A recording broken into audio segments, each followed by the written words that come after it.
Hello everybody, Loki Magic's another day, another video, but in today's video I wanted to talk about Morgan's relic weapons when it comes to arena, because listen, Morgan is a great champion and in most content, especially in PvE, she's really good. There's really nothing you could go wrong with when it comes to Morgan, but I feel like when it comes to arena PvP content, some of your relic choices will make a huge difference. So I just wanted to kind of showcase some of the things that I found out when doing in-game arena currently in the game state. So this way you could be better informed when you start building out your Morgan, because materials are not cheap in this game. They are hard to get. So the more you know, the better you could build out your Morgan in the future. So let's get right into it.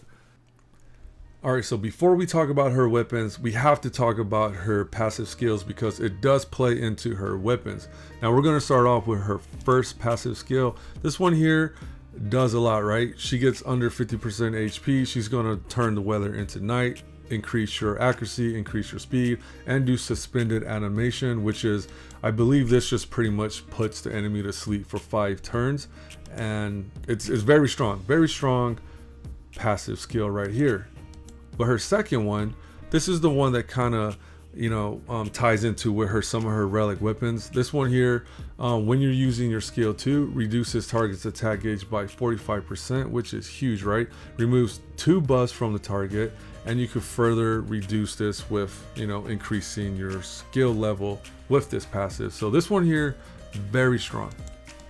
And then you have her third passive, Squall of Thorns, when using a skill. So when you I think with her chivalry, it will change this to when using a skill versus using, I think, like skill 1 or 2, I can't remember, but essentially whenever you do anything with Morgan, this will inflict defense decrease for 2 turns and inflict damage taken 3 for 2 turns, right? This is a very strong passive skill that Morgan has. It's on a low cooldown. It's going to be there for 2 turns, so you could like pretty much just have it on forever long as Morgan's attacking. So remember these passives, because some of your relic weapons do the same thing and they do stack from what I understand. So combining these passive with your relic weapons can magnify the results you want. All right, so let's get into it. Now lucky me, I was able to pull all 3 of her weapons, so yay, right? But anyways, I'm gonna say right off the bat, I think her wind weapon is the worst when it comes to PvP, and let me explain, right? That's a strong claim to make. So her skill 1 on this weapon is the same with all her other relic weapons. Nothing too different. They all just pretty much do some damage and has a chance to put your enemy to sleep, right? Nothing really too big to talk about. But the A3 on this weapon, attacks all enemies, does recovery disruption, and has a chance to put your enemy to sleep. I think these 2 debuffs are absolutely the worst. They really don't help much in PvP, especially sleep. Like, yeah, it's cool, they might not take 1 turn, but if you hit them, they wake up, and it really makes no sense to have that on your Morgan when you have someone like Lancelot or even Merlin that could attack all enemies 3 times and has a 55% chance to freeze your enemy. Freeze is much better than sleep, right? I think we all agree on that. So the wind weapon right now is not looking too good. And then on the A2, okay, this one attacks all enemies, does 50% chance to inflict defense decrease. Okay, not too bad, not bad, but we're talking about the best weapon you could bring into PvP, right? So overall, right now, the wind relic is okay. It's not that good. It will help, but overall, I don't think so when it comes to PvP. Now the second best one, I believe, is the fire relic, because this skill 2 on her A2, I think, is very strong. This one attacks all enemies 3 times, 70% chance to decrease target's attack gauge by 10%. Now don't forget, Morgan's passive already does some of these things, right? Her passive makes the enemies take more damage. It reduces their attack gauge. So having this fire relic A2 even further reduce the attack gauge is really cool. Like it really prevents the enemies from taking a turn, and I will showcase some of the things I'm talking about coming up in this video, so don't worry, you will be able to see what I'm talking about. And yeah, moving to the A3, which I don't think is that strong. This one here attacks 1 enemy, not all, just 1, and has a 100% chance to Do damage taken increase 3 for 3 turns, right? And then we got this recovery disruption again, which I don't think overall is that strong at all when it comes to PvP. But the A3 here, not too bad, right? If you got one really tanky person, I guess this will help. And it's already much better than her Wind Relic, so 100% easy. The Fire Relic is probably number 2. And I also have a theory, right? I think this weapon is very good for early to mid game arena, but I think later on when you get to the end game, the very top of arena, people are going to start using, maybe not even the top, people are going to start using resistant type gear, and this here can be resisted, and this is going to cause a problem. So I think eventually her fire weapon will get phased out, and you're going to use something much better like her ice weapon, which I think is the best one overall. So why do I think that?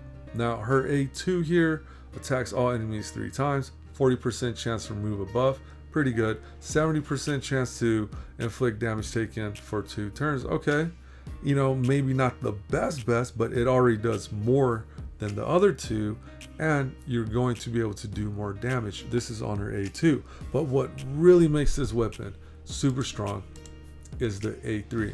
Now this right here, the ability to charge a single ally's attack gauge by 50%, this here is going to open up so many options for you when it comes to arena, and I'll show you what I mean in this video when we're using this skill. I think this skill is very strong.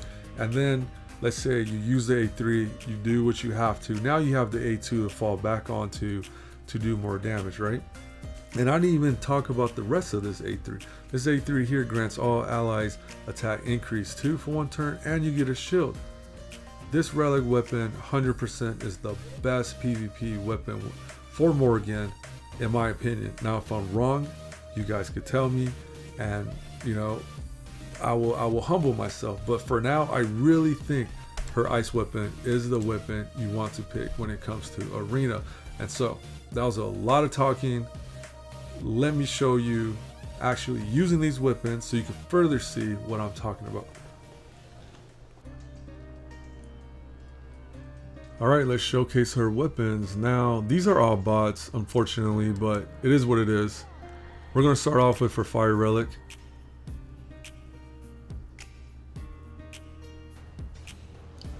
And let's see, did I leave it on auto? Okay, it's on manual, cool. Alright, you can see right now their attack gauge is about halfway full. We're going to do that A2, reduce that attack gauge, and bam, right? Works like a charm, right? Their attack gauge has been reduced. So it's a very strong A2 early to mid game in my opinion. I think eventually though people are going to start resisting that, so I really think it's going to eventually fall off. Let me see, let's take out this guy, and like we're saying earlier, having freeze is way better than sleep, because you know Guinevere just got hit, but she definitely did not wake up. So that Wind Relic, I'm not a huge fan of it. Alright, so you guys see we pretty much won this fight. You know what, actually let's just do this A2 one more time. Alright, her attack gauge got reduced. So this person is never going to unfreeze, never going to take a turn. It's pretty much dead. So let's just back out of this. So yeah, that A2 is very strong, but I'm telling you, I really think eventually people are going to start resisting that. So I got her right here, right now, in a weaker set, less accuracy. And we're gonna kind of simulate like what would happen, right? If someone has more resistance to your accuracy, you're definitely not gonna do as well. All right, let me see. It's Lancelot's turn. We're just gonna run this one really fast because I do believe people are gonna start resisting this A2. All right, so we did her A2. You see their turn gauge, and nothing really happened. Everyone resisted.